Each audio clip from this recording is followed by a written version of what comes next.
Hello there, Gamerinos and Gamerinas. Welcome to UnicornStorm. This is Rady, and I'm here to tell you whether or not Viola is worth your while.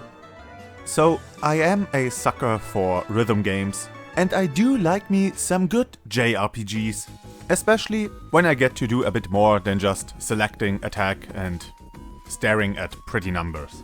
And so, when I stumbled upon Viola, it instantly piqued my interest. It's a platforming JRPG hybrid with rhythm game combat mechanics.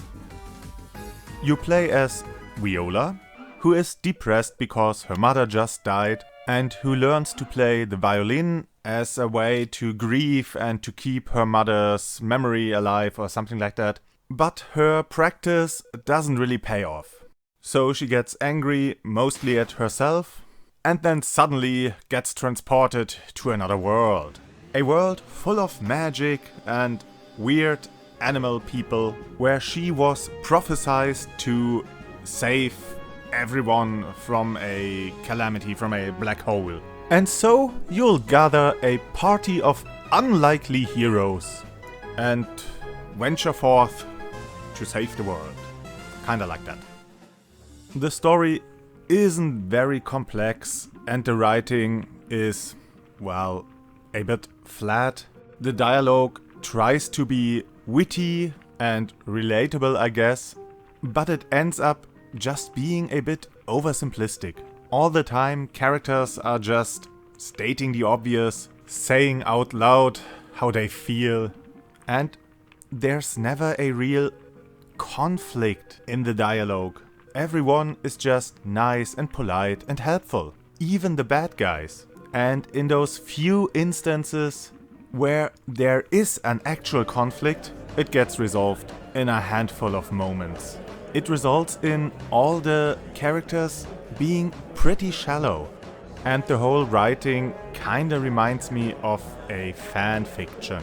Your companions are colorful, everyone with a cartoonish quirk, and of course some tragic backstory, but they are all very friendly with you, the player character. So you can imagine yourself to be the savior or love interest or whatever. And I guess if you want that from a game, it's fine. The writing and characterization isn't very deep, but it's serviceable if you just want your band of merry furries to love and to care for, then that's what you get. And if the goal of the developer was to have you feel good in their company, then I guess they accomplished their goal. The story couldn't keep my interest very long, but maybe it's just the right thing for some people. But what about the gameplay? The game is a platformer and an RPG and a rhythm game, so it has to be quite exhilarating, right? Well, it's fun in short bursts. You have these platforming levels that don't overstay their welcome too much, but also don't offer very much. You can't really get lost, and it doesn't really demand any skill from you, though you can find hidden treasure chests that give you health potions or equipable gems that boost your stats. You have a triple jump ability and a wall jump and wall slide. Sometimes you have to make use of bouncing platforms, and sometimes you have to shoot yourself out of cannons. And most of the time this works quite well. Sometimes it's a bit glitchy, but I didn't have any real problem with that. During your travel, you will come across monsters, and if you touch one of them, a RPG battle starts, where you control your active party against a group of monsters. Every party member has distinct magic abilities, and with that a unique role in battle. You have your physical damage dealers and your mages, you have your support characters and your tanks. It doesn't get too complicated, and most of the time you're fine with just dishing out your strongest attacks, but during some battles, especially in boss battles, it's a good idea to play to your party member's strength, to use your tank as a bodyguard, to save your support characters AP so that you can heal in critical moments, and to dish out your strongest attacks with your other characters. Whenever you select an attack or a spell, you'll have to succeed in an action command. This can either be mashing a specific button or holding a specific button, or the thing that drew me to this game, have a short little rhythm minigame, where a button prompt moves toward an action circle and then you have to press the right button. Sadly, this doesn't seem to be in tune with the music or the rhythm of the combat. So it's more of an reaction, quick time event and less of an actual rhythm game mechanic. It's still not bad, but not what I was hoping it to be.